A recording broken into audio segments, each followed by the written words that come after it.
জাতীয় বিশ্ববিদ্যালয়ের অনলাইন ক্লাসে স্বাগতম। প্রিয় শিক্ষার্থীবৃন্দ, করোনাকালীন শিক্ষা কার্যক্রম চলমান রাখার স্বার্থে জাতীয় বিশ্ববিদ্যালয় যে মহৎ উদ্যোগ গ্রহণ করেছে, এজন্য জাতীয় বিশ্ববিদ্যালয় কর্তৃপক্ষকে আমি ধন্যবাদ জ্ঞাপন করছি। সাথে সাথে তোমাদেরকে স্বাস্থ্যবিধি মেনে চলার আহ্বান জানাচ্ছি। সুপ্রিয় শিক্ষার্থী, আশা করি তোমরা ভালো আছো, সুস্থ আছো, নিরাপদে আছো এবং ঘরে বসে শিক্ষা কার্যক্রম চালিয়ে যাচ্ছ।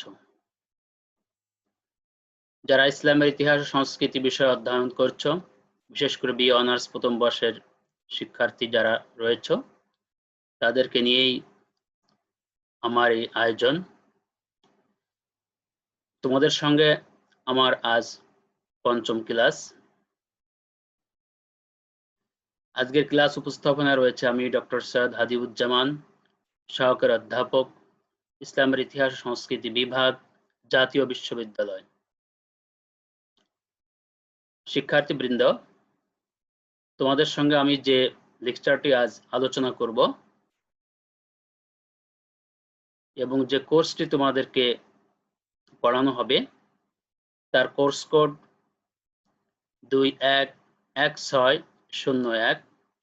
কোর্সের নাম মুসলমানদের ইতিহাস 570 থেকে 750, মুহাম্মদ সাল্লাল্লাহু আলাইহি ওয়াসাল্লাম, খোলাফায়ে রাশিদুন এবং উমাইয়া বংশ।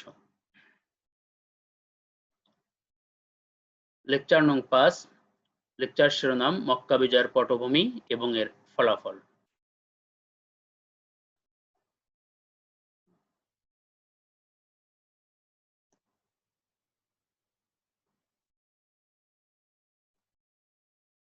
শিক্ষার্থীবৃন্দ, তোমরা স্ক্রিনে একটি ছবি দেখতে পাচ্ছ। ছবির নিচে লেখা রয়েছে মক্কা বিজয়, কনকোয়েস্ট অফ মক্কা বা ফাতেহ মক্কা, এবং ছবিতে তোমরা দেখতে পাচ্ছ অনেকগুলো মানুষ বা আরববাসী যারা ঘোড়ার পিঠে আরোহণ করে আছে এবং প্রত্যেকের হাতে এক একটি পতাকা। খুব উৎফুল্ল চিত্তে তারা যেন অগ্রসর হচ্ছে। বিজয়ের ছবি আমরা যেভাবে দেখতে পাই তারই একটি প্রতিচ্ছবি এখানে পরিলক্ষিত হচ্ছে। আজকের যে লেকচার মক্কা বিজয় এবং এর ফলাফল, আমরা যখন এটা পাঠ করব বা যখন শেষ করব, আমরা যে বিষয়গুলো জানতে পারবো তা হলো মক্কা নগরীর পরিচয়, মক্কা বিজয়ের কারণ, মক্কা বিজয়ের ঘটনা, হযরত মুহাম্মদ সাল্লাল্লাহু আলাইহি সাল্লামের সাধারণ ক্ষমা প্রদর্শন কুরাইশদের প্রতি, সর্বোপরি মক্কা বিজয়ের গুরুত্ব বা ফলাফল। তাহলে আমরা এখন আমাদের মূল আলোচনায় ফিরে যাই। মহান আল্লাহর নির্দেশে 622 খ্রিস্টাব্দে মহানবী সাল্লাল্লাহু আলাইহি সাল্লাম তার জন্মভূমি বা মাতৃভূমি মক্কা ত্যাগ করে মদিনায় গমন করেছিলেন। তার ঠিক 8 বছর পর 630 খ্রিস্টাব্দে তিনি মক্কা নগরীতে বিজয়ীর বেশে প্রবেশ করেছিলেন। যে মক্কাতে মহানবী সাল্লাল্লাহু আলাইহি ওয়াসাল্লামের জীবন ছিল হুমকির সম্মুখীন, বিজয়ের পর সে মক্কাবাসীদের অস্তিত্ব ছিল মহানবী সাল্লাল্লাহু আলাইহি ওয়াসাল্লামের মর্জির উপর নির্ভরশীল। মহানবী সাল্লাল্লাহু আলাইহি ওয়াসাল্লাম মক্কা বিজয়ের মাধ্যমে আল্লাহর দ্বীনকে প্রতিষ্ঠিত করেন, পাশাপাশি তার যে সুমহান মর্যাদা, সে মর্যাদাও তিনি সেখানে এস্টাবলিশড করেন। তোমরা স্ক্রিনে একটি সুন্দর ছবি দেখতে পাচ্ছ, যে ছবিতে মাঝখানে রয়েছে একটি সুন্দর বাইতুল্লাহ বা হাউজ অফ কাবা, এবং যেখানে বাইতুল্লাহকে ঘিরে অনেকগুলো মানুষ চতুর্দিকে রয়েছে বা তাওয়াফ করছে, এবং এটি বিশ্বের সবথেকে প্রিয় স্থান, বিশ্বের সবথেকে প্রিয় ভূমি, যেখানে সারা পৃথিবীর মানুষ, বিশেষ করে মুসলমানরা এখানে আসার জন্য উদগ্রীব থাকে। আমরা এখন মক্কার পরিচয় জানব। মক্কা আরবি শব্দ, এর পূর্ণ নাম মক্কা আল মুকাররমা বা সম্মানিত মক্কা। ইংরেজিতে এটাকে মেক্কা বলা হয়। এর অর্থ এমন একটি স্থান বা জায়গা যা অনেক মানুষকে আকর্ষণ করে, কাছে টানে। মূলত এই নগরী সমগ্র বিশ্বের মুসলমানদেরকে আকর্ষণ করে, নিজের কাছে টেনে আনে। এই মক্কা নগরীর প্রায় 50টি নাম রয়েছে। কুরআনুল কারীমে 5টি নামে মক্কাকে অভিহিত করা হয়েছে, যথা মক্কা, বাক্কা, আল বালাদ, আল কুয়ারিয়া ও উম্মুল কুরা। পবিত্র কাবা গৃহ এবং মহানবী সাল্লাল্লাহু আলাইহি ওয়াসাল্লামের জন্মস্থান হয় এই নগরীর মর্যাদা সর্বাধিক। এটি সৌদি আরব, আধুনিক সৌদি আরবের হিজাজের একটি শহর ও মক্কা প্রদেশের রাজধানী। মহানবী সাল্লাল্লাহু আলাইহি ওয়াসাল্লামের আগমনের পূর্বে মক্কার অধিবাসীরা নগর কেন্দ্রিক জীবনযাপন করত। মক্কার যে অধিবাসী তারা ছিল দুই শ্রেণীতে বিভক্ত। একটি ছিল যাযাবর বা বেদুইন, যারা মরুভূমিতে জীবনযাপন করত। আরেকটি ছিল শহরবাসী, যারা বিভিন্ন নগর কেন্দ্রিক জীবনযাপন করত। মক্কাবাসীরা ছিল তাদের মধ্যে অন্যতম। এবং এই মক্কা আল মালা বা শাসন পরিষদ কর্তৃক শাসিত হতো। আল মালা হলো কুরাইশদের বিভিন্ন গোত্রের প্রধানদের নিয়ে একটি পরিষদ, অর্থাৎ শায়েখদের দ্বারা শাসিত একটি পরিষদ। এবং এই পরিষদ মক্কা নগরীর যে হাউস অফ কাবা বা কাবা গৃহ রয়েছে তার তত্ত্বাবধান, রক্ষণাবেক্ষণ, প্রতি বছর হাজিদের নিরাপত্তা বিধান এবং তাদের খানা খাওয়ানো, পান করানো, তাদের পশুদের রক্ষণাবেক্ষণ, সর্বোপরি তাদেরকে নিরাপদে আবার প্রত্যাবর্তনের সুযোগ প্রদান ইত্যাদি বিভিন্ন রকম কার্যক্রম এই আল মালা করে থাকত। মহানবী সাল্লাল্লাহু আলাইহি ওয়াসাল্লাম 622 খ্রিস্টাব্দে মক্কা হতে মদিনায় হিজরত করেন এবং দীর্ঘ 8 বছর পর তার যে স্বপ্নকে পূরণ করেন তিনি 630 খ্রিস্টাব্দে মক্কা বিজয়ের মাধ্যমে। শিক্ষার্থীবৃন্দ, মক্কা হলো এমন একটি স্থান যে জায়গাটা মহান আল্লাহর দরবারে সব থেকে বেশি প্রিয় একটি স্থান। এবং এই জায়গাটিতে আমরা লক্ষ্য করি রাসূল সাল্লাল্লাহু আলাইহি ওয়াসাল্লাম জন্মগ্রহণ করেছিলেন 570 খ্রিস্টাব্দে এবং তিনি এই জায়গায় লালিত পালিত হয়েছিলেন, বেড়ে উঠেছিলেন।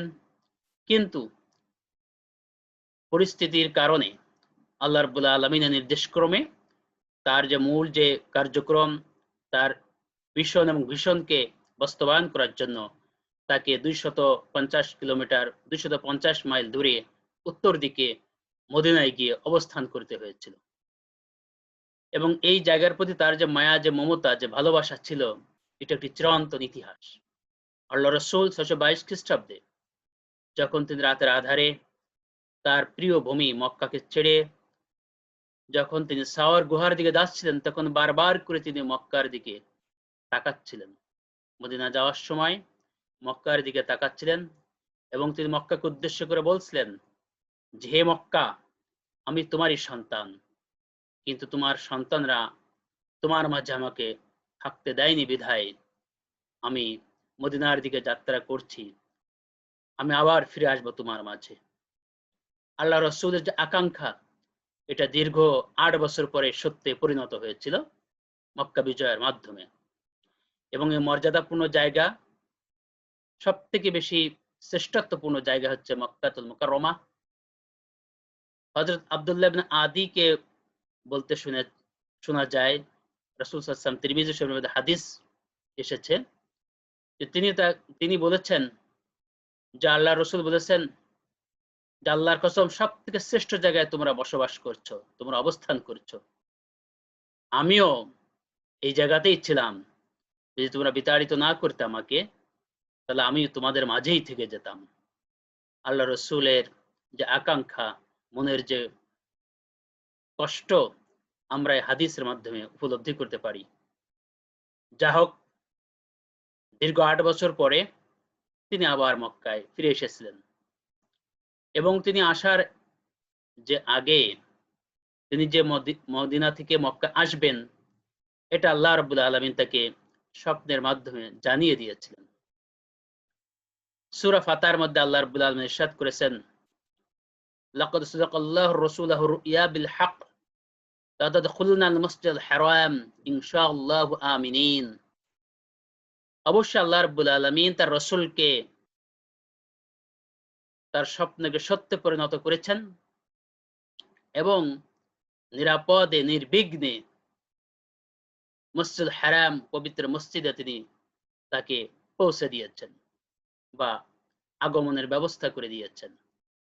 লা তাখাফুন, কোরআনুল কারীমের মধ্যে এসেছে যে সেখানে তাদের মনে কোনো ভয় তখন থাকবে না বা ছিল না। আল্লাহ রাব্বুল আলামিন তার যে স্বপ্ন, এই স্বপ্নকে বাস্তবায়ন করেছেন ৬৩০ খ্রিস্টাব্দে তার হিজরতের ৮ বছর পরে। আমরা এখন মক্কা বিজয়ের পটভূমি বা কারণ, আল্লাহ রাসূল কেন মক্কা বিজয়ের প্রতি আকৃষ্ট হয়েছিলেন বা মক্কা বিজয়ের জন্য কেন তিনি উদগ্রীব হয়েছিলেন।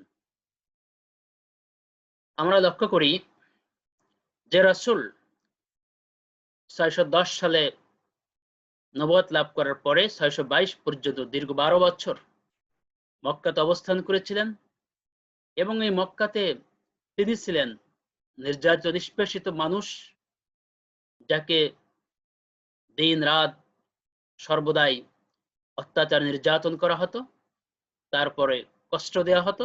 তার উপর সেই মানুষটির যখন তিনি মক্কা থেকে মদিনায় চলে গিয়েছিলেন, তার এই ১২ বছরের যে ইতিহাস আমরা লক্ষ্য করি, এটা কুরাইশদের সরাসরি নির্যাতনের ইতিহাস। কিন্তু যখন তিনি মক্কা থেকে ২৫০ মাইল উত্তরে মদিনায় অবস্থান করেছিলেন, সেই ২৫০ মাইল দূরে যাওয়ার পরেও কুরাইশদের এই ষড়যন্ত্র, এই নির্যাতন, অত্যাচার, তাদের যে আক্রমণাত্মক যে ভূমিকা, এটা কিন্তু থেমে ছিল না। তারা তখন ভিন্ন প্রক্রিয়ায়, ভিন্ন চিত্রে এই কার্যক্রম আবার শুরু করে দিয়েছিল।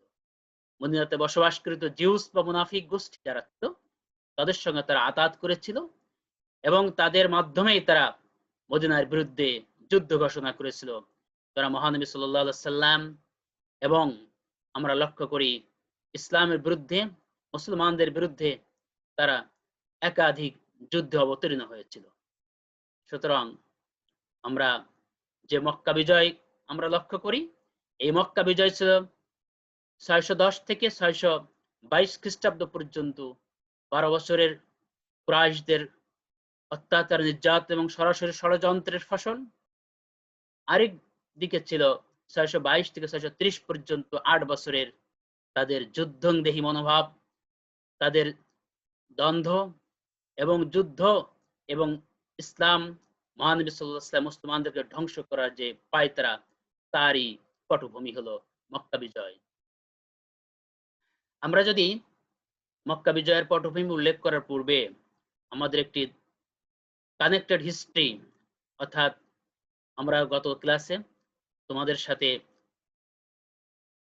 মদিনার সনদ নিয়ে আলোচনা করেছিলাম, তার ইমিডিয়েট আগের ক্লাসে হিজরত নিয়ে কথা বলেছিলাম। মহানবী সাল্লাল্লাহু আলাইহি ওয়াসাল্লাম হিজরত করার পর প্রথম যে কাজটি করেছিলেন, মদিনাতে যাওয়ার পরে, মসজিদ নির্মাণের পরে একটি চার্ট তৈরি করেছিলেন। ইহুদি, খ্রিস্টান, মুসলিমস এবং পৌত্তলিকদের মাঝে একটি সদ্ভাব তৈরি করে একটি প্ল্যাটফর্মে আনার জন্য ব্যবস্থা করেছিলেন, যেটা চার্টার অফ মদিনা। এই মদিনার সনদকে যারা, এই শর্তকে যারা ভঙ্গ করেছিল, এই ভঙ্গের মধ্য দিয়েই তখন কুরাইশদের গোপন আতাত এবং ষড়যন্ত্রের কারণে সংগঠিত হয়েছিল ইসলামের প্রথম সামরিক অভিযান, ব্যাটেল অফ বদর ৬২৪ খ্রিস্টাব্দে আমরা লক্ষ্য করি। এরপরে ৬২৫ খ্রিস্টাব্দে আবার যুদ্ধ হয়েছিল, যেটা ব্যাটেল অফ উহুদ, উহুদের যুদ্ধ। এরপর আমরা দেখেছি খন্দকের যুদ্ধ, তারপরে খাইবার বিজয় হয়েছে, খাইবারের যুদ্ধ হয়েছে। ৬২৮ খ্রিস্টাব্দে আমরা দেখি রাসূল সাল্লাল্লাহু আলাইহি ওয়াসাল্লাম কুরাইশদের সঙ্গে একটি সন্ধি স্থাপন করেন, যেটার নাম ট্রিটি অফ হুদাইবিয়া, হুদাইবিয়ার সন্ধি। এবং এই সন্ধির শর্ত ভঙ্গ করার মধ্য দিয়েই 630 খ্রিস্টাব্দে মাত্র 2 বছর পরেই কনকোয়েস্ট অফ মক্কা বা মক্কা বিজয় সংগঠিত হয়েছিল। তাহলে আমরা একটা ধারাবাহিক ইতিহাস দেখলাম যে মক্কা বিজয়ের পূর্বে কতগুলো ঘটনা প্রবাহ সংগঠিত হয়েছিল। এই ঘটনা প্রবাহের আলোকে মক্কা বিজয় অবসম্ভাবী হয়ে উঠেছিল এবং আল্লাহর রাসূল সাল্লাল্লাহু আলাইহি সাল্লাম এর জন্য প্রস্তুতি গ্রহণ করেছিলেন। তাহলে মক্কা বিজয়ের পটভূমি উল্লেখের করতে গিয়ে আমরা প্রথমে দেখি কুরাইশদের মাঝে অনৈক্য বিভক্তি। ইসলামের প্রথম সামরিক যুদ্ধ ব্যাটেল অফ বদর, বদরের যুদ্ধে কুরাইশদের যে সমস্ত নেতৃবৃন্দ ছিল তাদের অনেকেই নিহত হয়েছিল। আমরা জানি আবু জাহাল তাদের লিডার, যখন সে বদরের যুদ্ধে নিহত হয়েছিল তখন আবু সুফিয়ানের নেতৃত্ব এসেছিল কুরাইশদেরকে ধরে রাখার জন্য। এবং এই যে একাধিক যুদ্ধ, এই যুদ্ধের কারণে বিভিন্ন নেতৃবৃন্দের হত্যা, নিহত এবং বিভিন্ন ঘটনায় তাদের মাঝে অনৈক্য তৈরি হয়েছিল, ডিসইউনিটি তৈরি হয়েছিল এবং ডিভিশন বা বিভক্তি তৈরি হয়েছিল। যে বিভক্তির কারণে, অনৈক্যের কারণে কুরাইশদের শক্তি অনেকটা দুর্বল হয়ে গিয়েছিল। সুতরাং মক্কা বিজয়ের পথ এটাকে সগম করেছিল। সেকেন্ড পয়েন্ট, মক্কা ইসলামের প্রভাব। দীর্ঘ 622 থেকে আমরা দেখি 630 পর্যন্ত দীর্ঘ 8 বছর। এই 8 বছরের মধ্যে অনেক ইয়াং লিডার, বিশেষ করে যারা ওয়ারিয়র বা যোদ্ধা ছিল, খালিদ বিন ওয়ালিদ, আমর ইবনুল আস এবং উসমান বিন আফফান রাদিয়াল্লাহু তাআলা আনহু, এই সমস্ত ব্যক্তিরা যখন ইসলাম গ্রহণ করেছিলেন, ইসলাম গ্রহণ করার পরে তাদের ইসলামের শক্তি এবং শৌর্য অনেকটা বৃদ্ধি পেয়েছিল, প্রভাব বেড়েছিল এবং তাদের কারণে কুরাইশদের মাঝে একটি ইনফ্লুয়েন্স বা একটি প্রভাব মুসলমানদের তৈরি হয়েছিল এবং ইসলামের শক্তিও বৃদ্ধি পেয়েছিল এবং এটা মক্কা বিজয়কে ত্বরান্বিত করেছিল। থার্ড পয়েন্ট, কুরাইশদের শত্রুতার মূলোৎপাটন। আমরা জানি রাসূল সাল্লাল্লাহু আলাইহি সাল্লাম যখনই দ্বীনের দাওয়াত শুরু করেছিলেন 610 খ্রিস্টাব্দে নবুয়ত লাভ করার পরে, তখন থেকেই কুরাইশরা তার বিরুদ্ধে শত্রুতা শুরু করেছিল। মক্কার পুরোহিত শ্রেণী এবং পত্তলিকরা তার বিরুদ্ধাচারণ শুরু করেছিল। সুতরাং এই যে 610 থেকে তার বিরুদ্ধে ষড়যন্ত্র, তার বিরুদ্ধাচারণ, তার উপরে অত্যাচার, নির্যাতন, এই ইতিহাসটা আমরা লক্ষ্য করি দীর্ঘ 12 বছর হিজরতের পূর্ব পর্যন্ত এবং 12 থেকে, দ্যাট ইজ 622 থেকে 30, এই 8 বছরও নতুন করে নতুন ভাবে তার উপরে নির্যাতন তারা করতে থাকে। সুতরাং আল্লাহ রাসূল চেয়েছিলেন কুরাইশদের এই যে চিরদিনের যে ষড়যন্ত্র বা চিরাচরিত যে ষড়যন্ত্র, এই ষড়যন্ত্রকে, এই শত্রুতাকে মূলোৎপাটন করার জন্য। আর এই জন্যই প্রয়োজন ছিল হাউস অফ কাবা তথা মক্কা নগরী জয় করা। নেক্সট পয়েন্ট, মক্কায় একত্রিত প্রতিষ্ঠা। আল্লাহ রাসূল চিন্তা করেছিলেন এবং ইচ্ছা করেছিলেন যে মক্কায় যদি জয় করা যায় তাহলে মক্কার উপরে মুসলমানদের একত্রিত প্রতিষ্ঠিত হবে, হাউস অফ কাবা তার সগৌরবে বা তার ফিরে আসবে এবং তার যে সুমহান মর্যাদা সেটা প্রতিষ্ঠিত হবে। আল্লাহ রাসূল এটা চেয়েছিলেন, বিদায় মক্কা বিজয় অবসম্ভাবী হয়ে উঠেছিল। সন্ধি অনুযায়ী মৈত্রী স্থাপন। রাসূল সাল্লাল্লাহু আলাইহি সাল্লাম 628 খ্রিস্টাব্দে তিনি ট্রিটি অফ হুদাইবিয়ার সন্ধি স্বাক্ষর করেছিলেন কুরাইশদের সাথে এবং সেখানে একটি প্রভিশন বা শর্ত ছিল যে প্রত্যেক গোত্র, অর্থাৎ যে কোনো গোত্র অপর যে কোনো গোত্রের সঙ্গে মৈত্রী স্থাপন করতে পারবে বা মিত্রতা স্থাপন করতে পারবে, বন্ধু হতে পারবে। ঠিক এরই ধারাবাহিকতায় আমরা জানি যে কুরাইশদের সঙ্গে বনু বকর তাদের বন্ধুত্ব স্থাপন করেছিল এবং মক্কা অবস্থিত বনু খোজা রাসূল সাল্লাল্লাহু আলাইহি ওয়াসাল্লাম তথা মুসলমানদের সঙ্গে মিত্রতা স্থাপন করেছিল, তাদের বন্ধু হয়েছিল। সুতরাং যখন মিত্রতা স্থাপিত হলো এবং সন্ধি বা শর্ত যখন পূরণ করে, যখন তারা সন্ধি স্থাপন করলো, স্বাক্ষর করলো, তখন বনু খুজা মনে করলো যে এখন আর কোনো অত্যাচার বা নির্যাতনের সুযোগ নেই। তারা নিজেদেরকে অনেকটা সেফ বা নিরাপদ মনে করা শুরু করলো। পরবর্তী পয়েন্ট আমরা লক্ষ্য করি বনু বকর কর্তৃক বনু খুজাকে আক্রমণ। এই যে ট্রেট অফ হুদাইবিয়া সংগঠিত হলো, হুদাইবিয়ার সন্ধি হলো 628 খ্রিস্টাব্দে। কিন্তু মক্কার কুরাইশরা তারা সন্ধির শর্তকে ভঙ্গ করলো এবং ভঙ্গ করে আমরা লক্ষ্য করি বনু বকর তখন খুজাকে আক্রমণ করার চেষ্টা করলো এবং এই চেষ্টাকে রূপদানের জন্য তারা কুরাইশদের সহযোগিতা গ্রহণ করলো।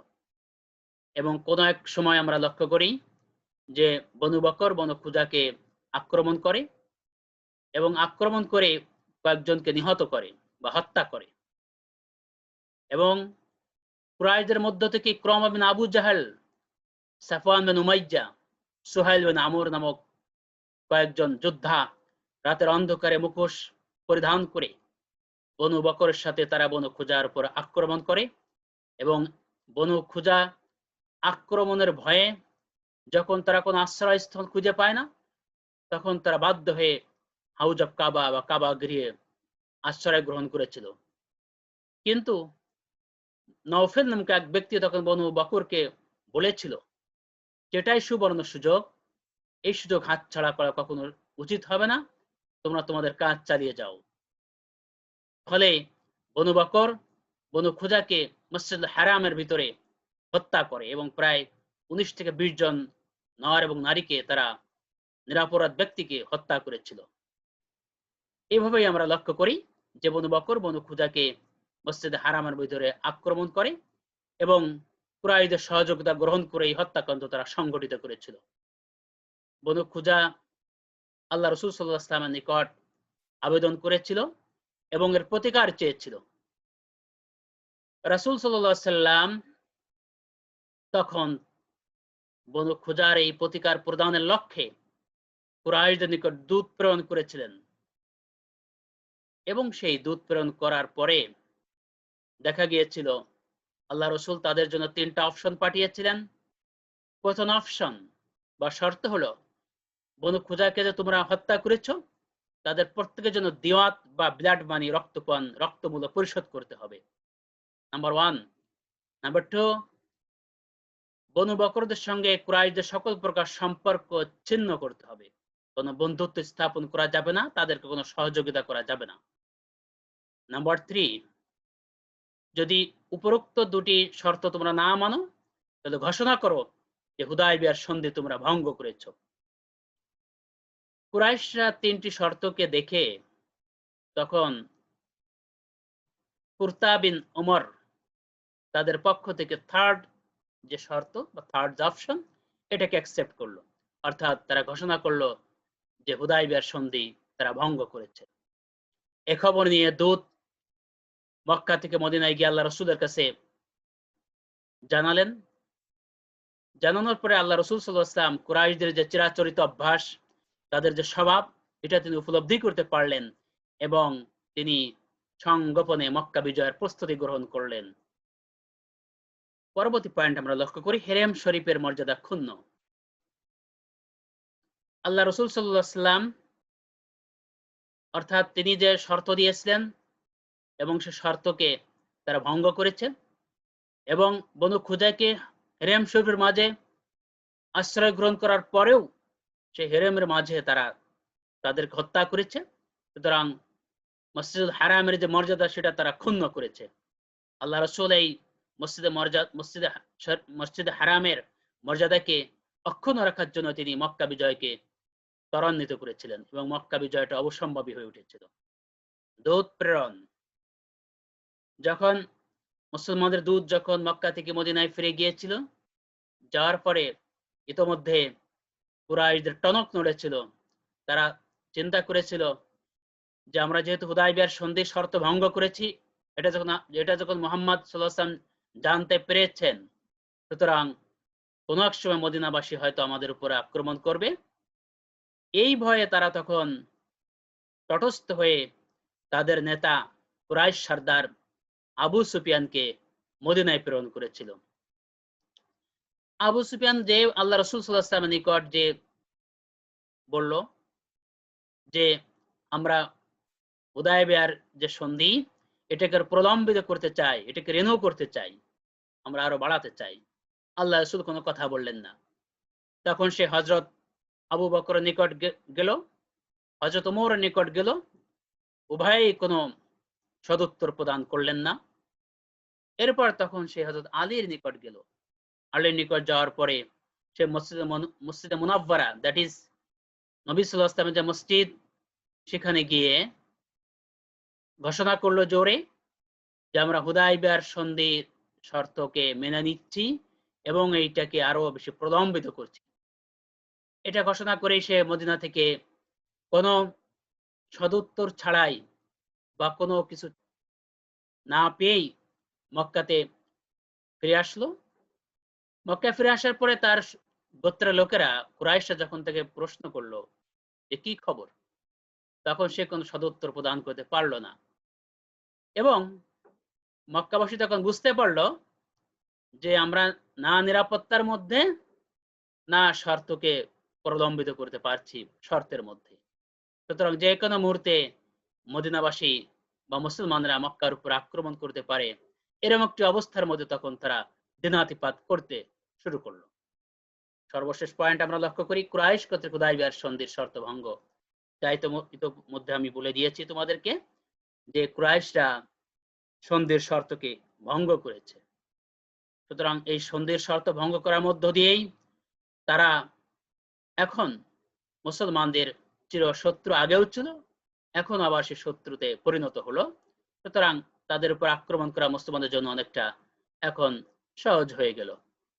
আল্লাহ রাসূল সাল্লাল্লাহু আলাইহি সাল্লাম তিনি সংগোপনে মুসলমানদেরকে প্রস্তুত হতে বললেন এবং তার যে সমস্ত মিত্র গোত্র ছিল, যে সমস্ত বন্ধু গোত্র ছিল, তাদের নেতৃবৃন্দকে একত্রিত করলেন এবং সকল গোত্রের সকল সৈন্যদেরকে ঐক্যবদ্ধ করলেন এবং এটাই এত বেশি গোপন রাখলেন যেন মক্কাবাসী না জানতে পারে।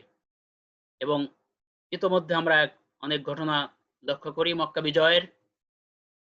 হাতিব বিন আবি বালতা রাদিয়াল্লাহু আনহু, আল্লাহ রাসূলের একজন সাহাবী ছিলেন, বদরী সাহাবী, তার পরিবার ছিল মক্কাতে। তখন তিনি চিন্তিত ছিলেন যে মোহাম্মদ সাল্লাল্লাহু আলাইহি ওয়াসাল্লাম যদি মক্কা জয় করেন, মক্কা অধিকার করেন, তাহলে তার পরিবার বা তার গোত্র লোকদের কি হবে। তিনি অত্যন্ত চিন্তিত হয়ে পড়লেন এবং একটি চিঠি লিখে তিনি গোপনে তার দাসীর নিকট দিয়ে মদিনা থেকে মক্কায় প্রেরণ করলেন। আল্লাহ রাব্বুল আলামিন আল্লাহ রাসূলকে এই খবর ওহীর মাধ্যমে জানালেন এবং তিনি হযরত আলীকে এবং আরেকজন সাহাবীকে সাথে দিয়ে তিনি ওই কিছু দাসীর নিকট থেকে সিটিটি উদ্ধারের জন্য তাদেরকে পাঠালেন এবং রওজা খাক নামক জায়গা থেকে, অর্থাৎ মদিনা থেকে 12 মাইল দূরে একটি জায়গা, বাট থেকে 10 মাইল দূরে একটি জায়গা, এই জায়গাতে তারা ওই কিছু দাসীকে পেলেন এবং তার নিকট থেকে চিঠি উদ্ধার করে মদিনায় নিয়ে গেলেন কিছু দাসীকে সহ।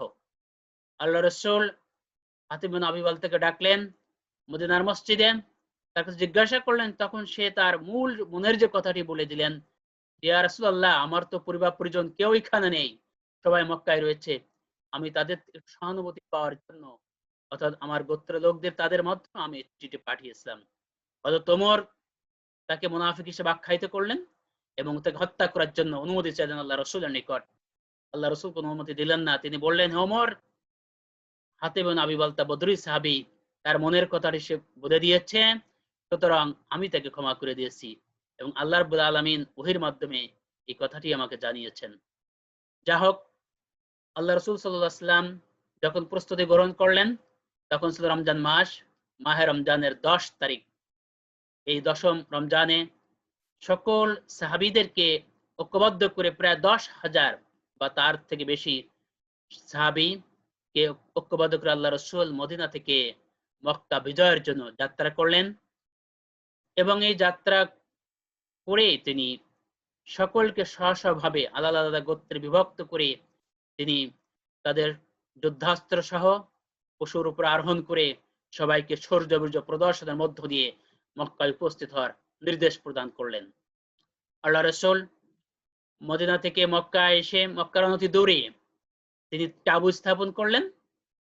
বাই দিস টাইম যখন তারা রাতের অন্ধকারে ভিন্ন ভিন্ন ভাবে তাঁবু স্থাপন করে সকল তাঁবুর সম্মুখে তারা আগুন প্রজ্বলিত করলো, এই অগ্নি প্রজ্বলিত করা দেখে তখন মক্কাবাসী তাদের অবস্থা জানার জন্য সেখানে বুদাইলকে পাঠালেন, আবু সুফিয়ানকে পাঠালেন এবং কয়েকজন ব্যক্তি সেখানে উপস্থিত হলো। তাঁবুতে যারা পাহারা দিচ্ছিল তখন তারা আবু সুফিয়ানকে দেখে ফেললো এবং আবু সুফিয়ানকে ধরে ফেললো। আবু সুফিয়ানকে যখন রাসূল সাল্লাল্লাহু আলাইহি ওয়াসাল্লামের নিকটে নেওয়া হলো, তখন তিনি রাসূলের সামনে যাওয়ার পরে আল্লাহ রাসূল বললেন, হে আবু সুফিয়ান, আর কতদিন অন্ধকারে থাকবে? তখন তিনি মাথা নিচু করে আল্লাহ রাসূলের কাছে ইসলাম গ্রহণ করলেন। ইসলাম গ্রহণ করার পরে রাসূল সাল্লাল্লাহু আলাইহি ওয়াসাল্লামের চাচা আব্বাস রাদিয়াল্লাহু আনহু তখন তাকে বললেন, হে মুহাম্মদ সাল্লাল্লাহু আলাইহি ওয়াসাল্লাম, আবু সুফিয়ান তার মর্যাদা ফিরে পেতে চায়, সে কিছু চায়। রাসূল সাল্লাল্লাহু আলাইহি ওয়াসাল্লাম তখন আবু সুফিয়ানকে বললেন, হে আবু সুফিয়ান, যারা তোমার ঘরে প্রবেশ করবে তারা নিরাপদ, যারা অস্ত্র সংবরণ করে অস্ত্র সমর্পণ করে ঘরের মধ্যে দরজা বন্ধ করে যারা অবস্থান করবে তারাও নিরাপদ, যারা মসজিদে হারামে প্রবেশ করবে তারাও নিরাপদ। সুতরাং তুমি দ্রুত মক্কায় গিয়ে তোমার গোত্রের লোকদের কাছে এ খবর জানিয়ে দাও। মুসলমানরা ঐক্যবদ্ধভাবে ভিন্ন ভিন্ন ভাবে তারা আলাদা আলাদা করে স্ব গ্রুপ তখন আল্লাহ রাসূল সাল্লাল্লাহু আলাইহি ওয়াসাল্লাম নির্দেশ ক্রমে মক্কায় পদার্পণের জন্য প্রস্তুতি গ্রহণ করলেন এবং রাসূল সাল্লাল্লাহু আলাইহি ওয়াসাল্লাম আবু সুফিয়ানকে মুসলমানদের শৌর্য বীর্য এটিকে লক্ষ্য করার জন্য তাকে একটি উঁচু পাহাড়ের উপরে দাঁড় করে দিলেন এবং আবু সুফিয়ান তখন মুসলমানদের এই ভিন্ন ভিন্ন ভাবে আলাদা আলাদা গোত্রে বিভক্ত হয়ে সৈন্যদেরকে নিয়ে মক্কার মধ্যে প্রবেশ করার যে অবস্থা দেখে বিস্মিত হলেন এবং চিন্তিত হয়ে পড়লেন যে মুসলমানরা যদি এইভাবে প্রবেশ করে এবং মক্কাকে অধিকার করে নেয়, দখল করে নেয়, তাহলে তার বংশের লোকদের কি অবস্থা হবে? তারা যদি তাদেরকে হত্যা করে ফেলে, তাদেরকে যদি বের করে দেয়, তাহলে তাদের কি পরিণতি হবে? এটা দেখে অত্যন্ত চিন্তিত হয়ে পড়লেন। আবু সুফিয়ান দেখতে পেলেন আনসাররা যখন প্রবেশ করছে তখন তাদের শৌর্যবীর্য এত বেশি ছিল যে তিনি ভয়ে হতবিহ্বল হয়ে পড়লেন এবং যখন মুহাজিরদের সঙ্গে আল্লাহ রাসূল সাল্লাল্লাহু আলাইহি ওয়াসাল্লাম যখন মক্কায় প্রবেশ করছেন তখন আল্লাহ রাসূলকে বললেন, হে মুহাম্মদ সাল্লাল্লাহু আলাইহি ওয়াসাল্লাম, আপনি কি মক্কাবাসীদেরকে বের করে দিবেন? আপনার গোত্রের লোকদেরকে কি বের করে দিবেন, কুরাইশদেরকে? আল্লাহ রাসূল বললেন, আজকে কোনো যুদ্ধের দিন নয়, আজকে হচ্ছে শান্তির দিন। তুমি দ্রুত যাও তোমার এবং তুমি ঘোষণা করো যারা আজকে অস্ত্র রেখে ঘরের মধ্যে থাকবে তারা নিরাপদ থাকবে, বাইতুল্লাহ প্রবেশ করে নিরাপদ থাকবে, আর যারা আবু সুফিয়ানের গৃহে প্রবেশ করবে তারাও নিরাপদ থাকবে। আবু সুফিয়ান দ্রুত গিয়ে মক্কায় এই ঘোষণা প্রচার করে দেয়। আল্লাহ রাসূল সাল্লাল্লাহু আলাইহি ওয়াসাল্লাম সাহাবীদেরকে নিয়ে তিনি মক্কায় প্রবেশ করেন এবং মক্কায় প্রবেশ করার পরে সেখানে তিনি তার বংশের লোকদেরকে উদ্দেশ্য করে বলেন বা কুরাইশদেরকে উদ্দেশ্য করে বলেন, আজ তোমরা আমার কাছ থেকে কি ধরনের ব্যবহার আশা করো? আমরা জানি এই যে মক্কার বেদুইন কুরাইশরা খুবই নিষ্ঠুর প্রকৃতির এবং অত্যন্ত দুষ্ট প্রকৃতির, তবে ভাষা প্রয়োগের ক্ষেত্রে তারা ছিল অত্যন্ত দক্ষ। তারা তখন বলেছিলেন, খয়রুন আখুন করিম ওয়া ইবনু আখিন করিম ফাকাদ কদ্দারত ওয়া ইন কুননা লাখাতিইন। আমরা আপনার নিকট মঙ্গলের প্রত্যাশা করি, কারণ আপনি আমাদের সম্ভ্রান্ত ভাই এবং সম্ভ্রান্ত ভাইয়ের পুত্র। আজ আপনি সমুচিত শাস্তি দানের সমর্থ। যদিও আমরা অপরাধী, তবু আপনার নিকট আমরা সৎ ব্যবহার পাইতে আশা রাখি, ভালো ব্যবহার পাইতে আশা রাখি। রাসূল সাল্লাল্লাহু আলাইহি ওয়াসাল্লাম তাদের এই কথার উত্তরে বলেছিলেন, লা তাসরিবা আলাইকুমুল ইয়াউম ইযহাবু ফাআনতুমুত তুলাকা।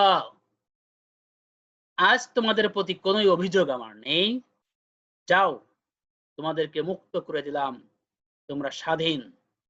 আল্লাহ রাসূল সাল্লাল্লাহু আলাইহি ওয়াসাল্লামের এই ক্ষমা ঘোষণা, জেনারেল পার্ডন, সাধারণ ক্ষমা যখন তারা শুনেছিল বা পেয়েছিল, তখন তারা চিন্তা মুক্ত হয়েছিল। আল্লাহ রাসূল সাল্লাল্লাহু আলাইহি সাল্লাম মক্কায় প্রবেশ করলেন। মক্কায় প্রবেশ করার পরে তিনি সাহাবীদেরকে বাইতুল্লাহর পাশে সবাইকে তিনি ঐক্যবদ্ধ করলেন এবং কুরাইশরা তারা সারিবদ্ধভাবে হাউজ অফ কাবার নিকট তারা আসলো।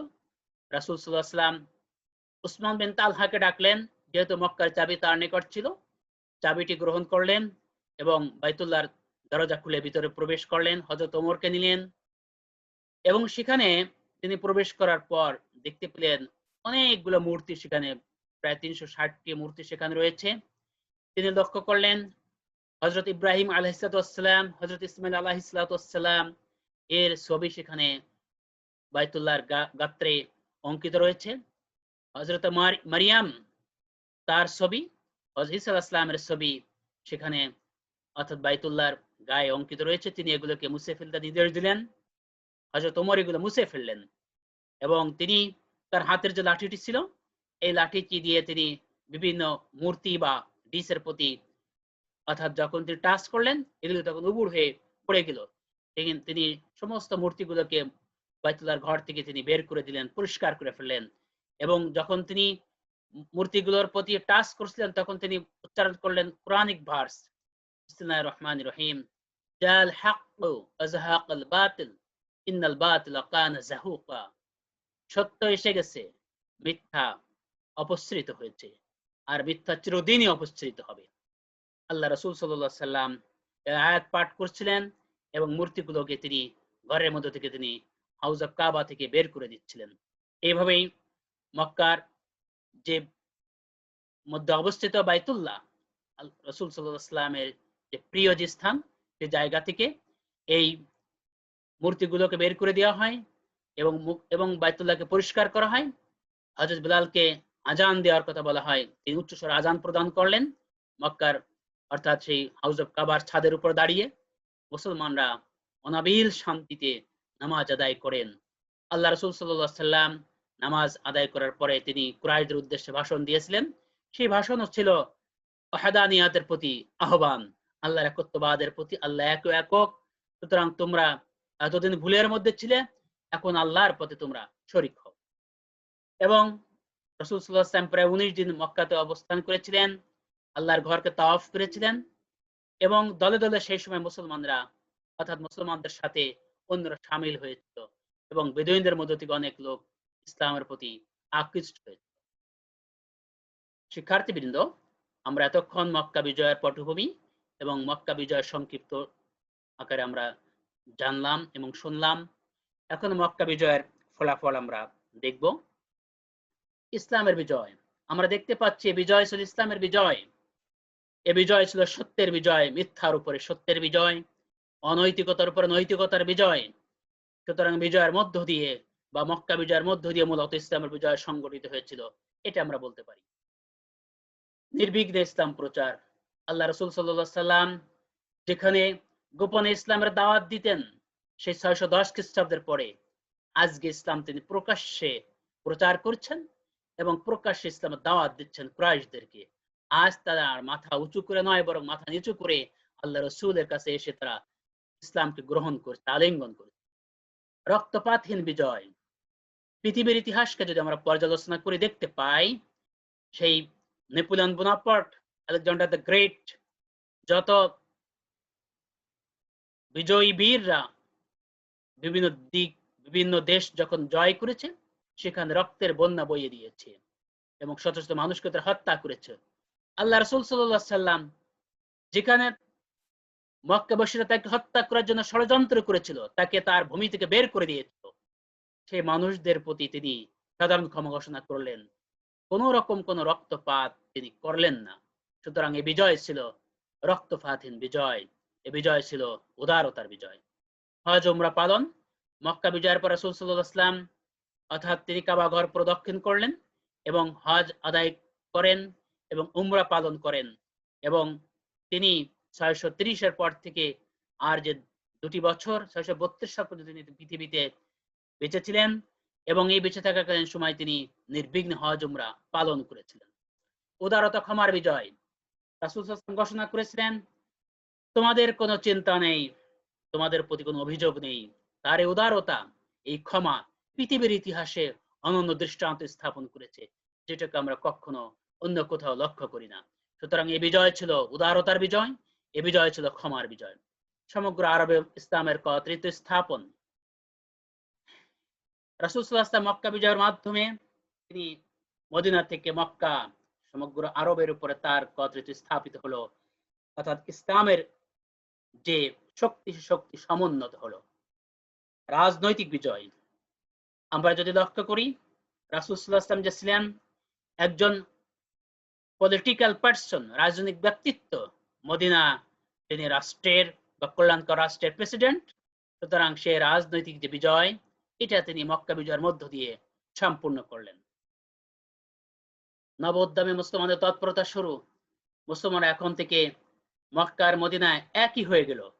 তারা তাদের নতুন উদ্যমে তাদের কার্যক্রম শুরু করলো, ইসলাম প্রচার প্রসারের কাজ দ্রুত গতিতে এগিয়ে নিল। দীর্ঘদিনের শত্রুতার সমাপ্তি। দীর্ঘদিন ধরে যে মক্কাবাসীদের সঙ্গে, দ্যাট ইজ কুরাইশদের সঙ্গে রাসূল সাল্লাল্লাহু আলাইহি ওয়াসাল্লামের যে শত্রুতা ছিল, সেটার পরিসমাপ্তি ঘটলো মক্কা বিজয়ের মধ্য দিয়ে। এখন তারা বন্ধুদের আস্তে আস্তে বন্ধুত্বের হাত বাড়িয়ে দিল এবং তারা বন্ধুতে পরিণত হলো। পৌত্তলিকতার অবসান এবং আকসরবাদের প্রতিষ্ঠা। যে হাউস অফ কাবাতে 360টি মূর্তি ছিল, সেই মূর্তিগুলোকে বের করে পরিষ্কার করা হলো। লাত, মানাত, উজ্জা, হুবল সবগুলোকে ভেঙে চুরমার করা হলো। সুতরাং পৌত্তলিকতার অবসান ঘটলো, একশ্বরবাদ প্রতিষ্ঠিত হলো, ওয়াহদানিয়াতের ভিত্তি স্থাপিত হলো। মক্কার ইতিহাসে এটাই দেখি ক্ষমার দৃষ্টান্তপূর্ণ একটি নজিরপূর্ণ একটি বিজয়। সুতরাং ক্ষমার ইতিহাসে দৃষ্টান্তহীন নজির। এরকম দৃষ্টান্ত, এরকম ক্ষমা পৃথিবীর ইতিহাসে আর দ্বিতীয়টি লক্ষ্য করা যায় না। সুতরাং মক্কা বিজয় ছিল ক্ষমার ইতিহাসে একটি নজিরবিহীন ঘটনা। মিথ্যার উপর সত্যের বিজয়। ইতিপূর্বে আমরা বলেছি যে আল্লাহ রাব্বুল আলামিন এটাকে বলেছেন যে মিথ্যা অপসৃত হয়েছে, সত্য এসে গেছে, সমাগত হয়েছে। সুতরাং মিথ্যার উপরে সত্যের বিজয় হয়েছে মক্কা বিজয়ের মাধ্যমে। কাবার যে গৌরব পুনঃপ্রতিষ্ঠিত হলো। কাবা ঘর হচ্ছে আল্লাহর ঘর। যারা এক আল্লাহ বিশ্বাস স্থাপন করবে, তারাই এটাকে আবাদ করবে এবং এটার উপাসনা করবে। কিন্তু তার পরিবর্তে ছিল দ্বিত্ববাদ, তৃত্ববাদ, বহুত্ববাদীদের উপাসনা। মক্কা বিজয়ের মধ্য দিয়ে কাবা ঘরের সে গৌরব স্বমহিমায় প্রস্ফুটিত হলো এবং তার মর্যাদা সমুন্নত হলো। ইসলামের ব্যাপক প্রসার আমরা লক্ষ্য করি যে মক্কা বিজয়ের মধ্য দিয়ে ইসলাম নির্বিঘ্নে তার যে কার্যক্রম চালাতে শুরু করলো এবং এই বিজয়ের পরেই হযরত মুআবিয়া, হযরত আবু বকরের পিতা আবু কুহাফা ইসলাম গ্রহণ করলেন। উতবার কন্যা হিন্দা, যে রাসূল সাল্লাল্লাহু আলাইহি ওয়াসাল্লামের উহুদের যুদ্ধে তার চাচার ইন্তেকালের পরে, শাহাদাতের পরে, অর্থাৎ তার কলিজাকে তিনি চিবিয়েছিলেন, সে হিন্দাও ইসলাম গ্রহণ করলেন। তারপর অনেক বীররা ইসলাম গ্রহণ করলেন। ইকরামা বিন আবু জাহাল, যিনি মক্কা বিজয়ে বাধা প্রদান করেছিলেন, বনু বকরদের সাথে রাতের অন্ধকারে বনু খুজার পর আক্রমণ করেছিলেন, সেই ইকরামা সেই যোদ্ধাও ইসলাম গ্রহণ করলেন। এইভাবে বহু মানুষ ইসলামের পতাকা তলে আশ্রয় গ্রহণ করলেন। এইভাবে ইসলামের ব্যাপক প্রচার প্রসার শুরু হলো এবং রাসূল সাল্লাল্লাহু আলাইহি ওয়াসাল্লাম তার জীবনের যে মিশন এবং ভিশন তিনি সম্পূর্ণ করলেন। শিক্ষার্থীবৃন্দ, তাহলে আমরা বলতে পারি মক্কা বিজয় ছিল মহানবী সাল্লাল্লাহু জীবনের সর্বশ্রেষ্ঠ ঘটনা, যেটি তিনি আকাঙ্ক্ষা করেছিলেন, স্বপ্ন দেখেছিলেন। তিনি তো স্বপ্ন বাস্তবায়ন করেছেন আল্লাহ রাব্বুল আলামিনের নির্দেশের মাধ্যমে, তার ক্ষমতার মাধ্যমে। এবং এই জয়ের ইতিহাস এটা ছিল সব থেকে শ্রেষ্ঠ জয়, যার তুলনা আর নেই। মক্কা বিজয় ছিল ক্ষমা এবং উদারতার বিজয়। মুসলমানরা চেয়েছেন রিয়েলি যে ট্রিটি অফ হুদাইবিয়ার মাধ্যমে আস্তে আস্তে মক্কা বিজয় সম্পন্ন করবেন, কিন্তু যেহেতু মক্কার কুরাইশরা হুদাইবিয়ার সন্ধিকে ভঙ্গ করেছিল, যার কারণে তাদের এই সন্ধি শর্ত ভঙ্গ করার কারণে আল্লাহ রাসূল সাল্লাল্লাহু আলাইহি ওয়াসাল্লাম এই বিজয়কে ত্বরান্বিত করেছিলেন এবং 630 খ্রিস্টাব্দে মক্কা বিজয়ের মধ্য দিয়ে তার জীবনের যে স্বপ্ন, এই স্বপ্নকে পূরণ করেছিলেন। শিক্ষার্থীবৃন্দ, আমরা লেকচারের সর্বশেষ পর্যায়ে পৌঁছে গিয়েছি। তোমরা যারা লেকচার শ্রবণ করেছো আশা করি মনোযোগ দিয়ে এটাকে ধারণ করেছো। এছাড়াও পাশাপাশি কিছু সহায়ক গ্রন্থ রয়েছে, তোমরা এগুলো পড়বে। সৈয়দ আমরাজি short history of the Saracens, ইগিয়ম লাইফ অফ মোহাম্মদ সাল্লাল্লাহু আলাইহি ওয়াসাল্লাম, ফিলিপ কোরি history of the Arabs, SM Imamuddin political history of the Arabs, Montgomery ওয়াটের মোহাম্মদ প্রফেট অ্যান্ড স্টেটসম্যান, আরেকটি বই মোহাম্মদ মদিনা, এগুলো ইংরেজি গ্রন্থ, তোমরা এগুলো দেখবে। পাশাপাশি মোহাম্মদ রেজাই করিমের রব জাতির ইতিহাস, মোহাম্মদ লুৎফুর রহমানের রব জাতির ইতিহাস, শিবুল নোমান সিরাতুন নবী সাল্লাল্লাহু আলাইহি সাল্লাম, মৌলানা মোহাম্মদ তুফাজুল হুসাইন, হযরত মোহাম্মদ মুস্তাফা সাল্লাল্লাহু আলাইহি সাল্লাম সমকালীন পরিবেশ ও জীবন, ইবনে হিশাম সিরাতুন নবী সাল্লাল্লাহু আলাইহি সাল্লাম, ইবনে ইসহাক সিরাত রাসূল সাল্লাল্লাহু আলাইহি সাল্লাম, মৌলানা আবুল কালাম আজাদ রাসূল রহমত সাল্লাল্লাহু আলাইহি সাল্লাম, ডক্টর মোহাম্মদ হুসাইন আইকলের মহানবীর জীবন চরিত, মৌলানা আকবর শাহ খান নাজিরাবাদের ইসলামের ইতিহাস। এই বাংলা গ্রন্থগুলো তোমরা দেখলে এখানে ডিটেইল পাবে।